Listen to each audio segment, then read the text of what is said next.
USonani ngusala koniwa zizinto ezingonimntu kaloku izinto ezivunywa nayigusha ethi langa lokulunga libhelele sabatha ke xa sisitsho sisithi is Wednesday namhlanje the 12th of January 2022. Wednesday ke lulo losuku esesiphathe khona izinto ezinyangayo iba ngamagqabi amaxolo ingcamba amafutha imihlaba amakhandlela amanzi ininzi nje into enyangayo edibanisa nazo iziwasho siphatha ngaye uWednesday ngalo olusuku asithaki ke mntana omhle asizuthi into ethile inyanga le nale ngodityaniswa ngohlobo lonto siyenza ngeFridays.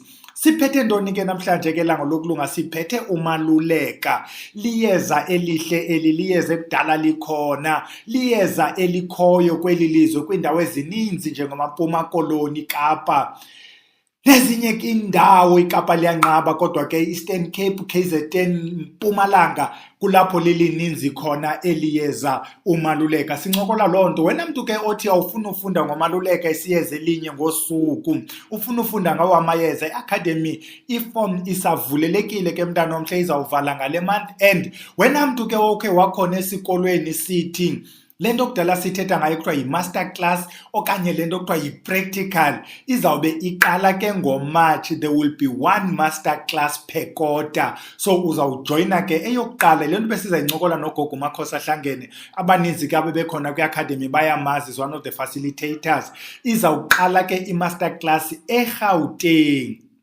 so besiyenza khona kodwa ugogo uMakhosi Hlangene will come and give us i-detail ukuthi what does it entail so far ke sinomdla only wabantu who joined i-academy so that singakuqala ekuqaleni sikufundise ngamayeza it will be i-master class izawube indawo ethi siyawazi lamayeza now sithaka beyond lento besiyithaka eklasini masiyeke ke master class sithi wena mntu ofuna ufunda nge-essential oils iyaqala nakhona into yakhona apha kuMarch izawuba ngula 5 days is during the week ke yona ke mntana omhle iqala ngo-6 p.m. xa sekuphunyiwe emisebenzini masingene kuye umaluleka ukwenzela uba lento singayitsali kakhulu umaluleka ke njengoba sesitshilo liyeza elihle liyeza abantu abaninzi abangekabikho thoroughly introduced kulo kumaluleka ke unawo namagama nali igama lakhona eliscientific iGerardina foliosa yabona kubhele wayithi xa ibiza lamagama aqala abotshelwe ngama-chain abotshelwe ebhedini kwenzela uba angayowa inamagama amaninzi ke there's an English name ekuthiwa iGrantsberry and then kubekho ke ngoku lamagama aqhelekileyo esintu angakuconfuse ke mntana omhle because kulo okay kumagama akhe umaluleka kukhona nelithi umlulama ingakuconfuse ke kudibanise nomlulama ukhona umlulama umaluleka abanye bazathi ngumlulama omncinci abanye bazavele nje bathi ngumlulama so I wanted to point at that one because ingamconfuse omnye umuntu another confusion ingakwigama elithi ilethi abanye bazawukwazi ilethi when we searched ilethi we found ukuthi there are different mayeza called ilethi umaluleka yenye yalo mayeza even though lizaba khona kuthiwa ilethi kubekho elinye igama ke limnandi elithi umuthi wokuzila and there's a reason ukuthi ibizwe ngoba umuthi wokuzila we'll get to it xa sesifike kuyo lonto echaza the uses wena mntu ke othanda the botanical rather the SA3 number ngu500. This is what you need to know. I-SA3 number uyakwazi ukusebenzisa yona to Google igama lomthi. Just say SA3 number 500. There's only one tree enalo SA3 number. Masingene ke kwi-uses. Sizawuzohlula ke into two. Sawuqala ngezi ezifumana kwi-journals. Bathi le nto iyasebenza esinembe. Bayazi ke abantu abangomama yintoni inembe. Eliyeza liyadityaniswa ke kwizinto zenembe for bona abantwana abancinci ukuthi umntana akhule eqinile, umntana akhule strong, umntana akhule noko ezinye izinto zibhekele kuye. Even though inembe ebikutyisa umntana inembe, etyisa inembe kanti ezinye inembe bezisenziwa ukukhusela umntana. Unumber 2 le nto iyasebenza kwisihlambezo. Still eligama lizawukwaziwa ngabantu abangomama abapregnant bayisebenzise lento abanye basithatha isihlambezo even beyond i-pregnancy xa seunomntana you continue ukusebenzisa elayeza iphinde lento lene ngumaluleka if you check the journals sekukhuthaza ke mntana omhle take the botanical name and go Google uzayifumana siba lento kwi-journals bathi isetyenzisiwe. There was a study conducted around i-OR Tambo apho kwakujongwa i-OR Tambo ke lecala linomthatha ukuyotshona, beyithesta ukuthi rather which mayeza esintu were used for i-TB before kubekho i-drugs ze-TB. Kwafumana siba lento yenye yamayeza ebesetyenziswa for i-TB because i-antibacterial. Maninzi ke loo mayeza ekudala siwancokola apha njengemikhuhlu, amayeza anjengo what is eliyeza nali ngokulibaleka, but ke ngala mayeza isetyenziswa kwizinto ezine-TB.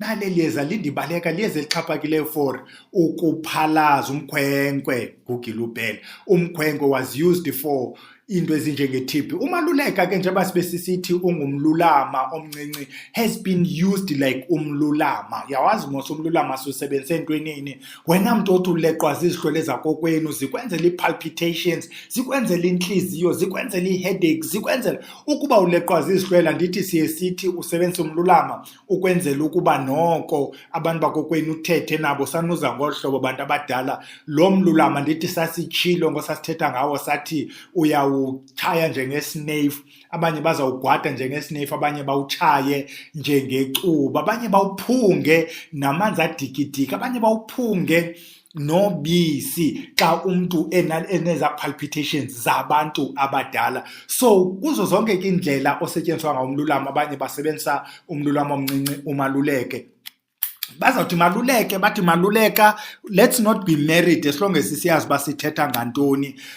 Eliyeza liyasetyenziswa ke mntana omhle njengoba bekusithiwa liyeza lezila ngala ndlela libizwa ngayo. Bekuthi xa kubhubhe intloko yekhaya okanye kubhubhe intlabi, xa kuthi intloko yekhaya it could be intlabi, it could be utata omdala ebe intloko yelikhaya, xa kusenziwa loo nto yezila, xa sikhulula izila kuhlanjwe ngaye umaluleka ikhaya nje lilonke.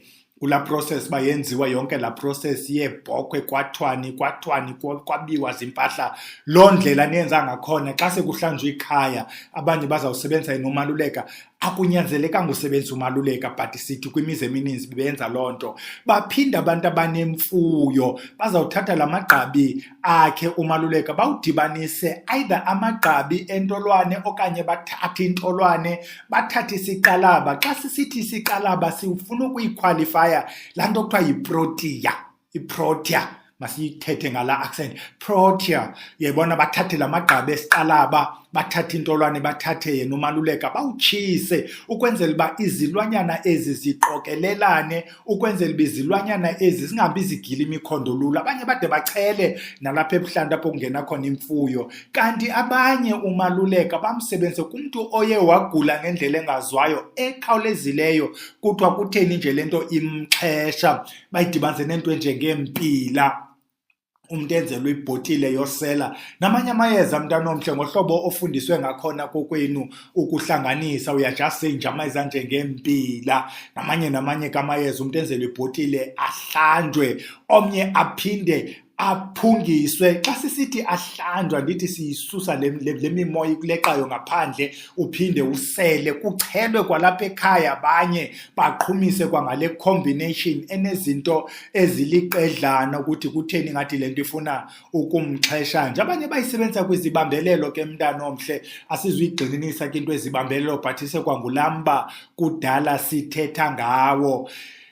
Sincokole mosizibambelelo, the intention, the rationale namayeza esiwasebenzisayo, ne-intention yokuba la mayeza axutywe ngohlobo axutywa ngalo kwezibambelelo. Wena mntu osilandelayo kapha elikhayeni, kweli khaya lalapha kwaVusilanga, you'll understand ukuthi kutheni umaluleka ezawusetyenziswa nje. Omnye umntu uzawudibanisa naye umlulama omhlophe, nje bomlulama enemibala nje, nguye ke lo maluleka. Baphinde ke wena mntwana abantwana besikolo, kuba sifuna abantwana ababethu izinto ezifundwayo zingene entloko, ungabi nomntana okuthi usisititsi, bayidibanisa ke nento enjengesinga lwesalukazi, kusetyenziswa umaluleka kwenzela umntana ingqondo noko ibe buvulekarha. Iphinde le nto yasetyenziswa kumayeza ukuphalaza, idityaniswe nomaphipha. You remember when we spoke about isiqalaba, sathi sifuna ukuyichaza ukuba pha ngasentla sithetha ngeprotea, apha sithetha ngesiqalaba, umaphipha lo obomvu, not iprotea. Uyawudibanisa ke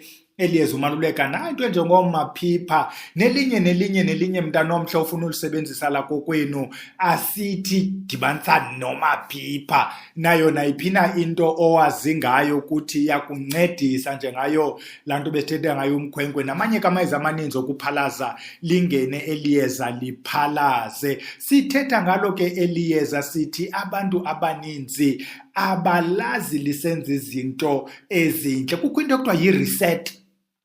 Wena mntu ke wakhe wakhona kwiVusilanga Academy xa sithetha ngomntu ekudala enyangwa lo mntu kudala ehamba abantu sithi lo mntu kufuneka arisethwe lo mntu so that amayeza awaqaliswe ke ngokwekuqaleni kukhutshwa la mayeza kwaBhele nakwamkhize nakwagumede nakwaMukwena lo mntu kudala ehamba amayeza ngoku la mayeza wasamncedisi. We need lo mntu to be reset.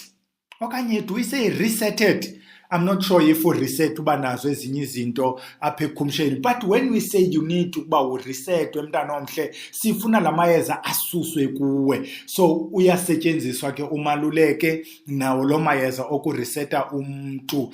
Sithi eliyeza liyaphinde lisebenze kwi-headaches. Yabona ke izinto ze-headaches esimentionile usinga lwesalukazi namanye amayeza amaninzi abanye bazawusebenzisa iindidi zamayeza abanye basebenzise one. Iyanangayo ke intloko mntanomhle wena mntu osewusuka kwiVusilanga Academy xa siyiqala ikhosi siye sithethe nge-essential oils to deal with the headache. Sithi if it's tension headache, this is what we use. If it's cluster headache, if it's migraine headache, if it's this headache, kuba sithi ezi headaches zizindidi. So ididi ngalunye ke lwe-headache luye lube naloo nto ekuthiwa mayenziwe ngayo lo headache. Nantso ke into ebesiyiphethe abantu abahle apho besiphethe khona umaluleka liyeze lihle sithi khawulifumane. Sinalo ke nalapha ekhaya nangona lingekho nje phayana kula online kuba we are avoiding, we're trying to get rid of la mayeza ngo-1111 because abantu aba-odayo banayo indawo eba-unreasonable like we've stated before. Umntu odiyeza libe linye athi ndicela uvuma omhlophe abhatale i-R20 and then akuxheshe akuthuke athi andikayifumani order yam kavuma. Ifika njani kuwe? You see xa uode ikhombo ye-650 umzekelo ikhombo yalo amount okanye uode into yalo because sithi ukuba i-order yakho is above i-650 we've not changed the prices much. In fact, we have not changed so far. I'm not sure if we'll change yet. But sithi if order into ye-650 noba order ntoni we subsidize the transport but we can't subsidize the transport order nge-R20 cost R100. So it means we are now running at a loss. So we're trying to get rid of amayeza la ngo-R20 because abantu, yes, you understand. Siyayeka ke iyalala befamba sinogogo uMakhosi ahlangene will have her on Friday xa sabe sithaka camagu ke bantu abahle until Friday.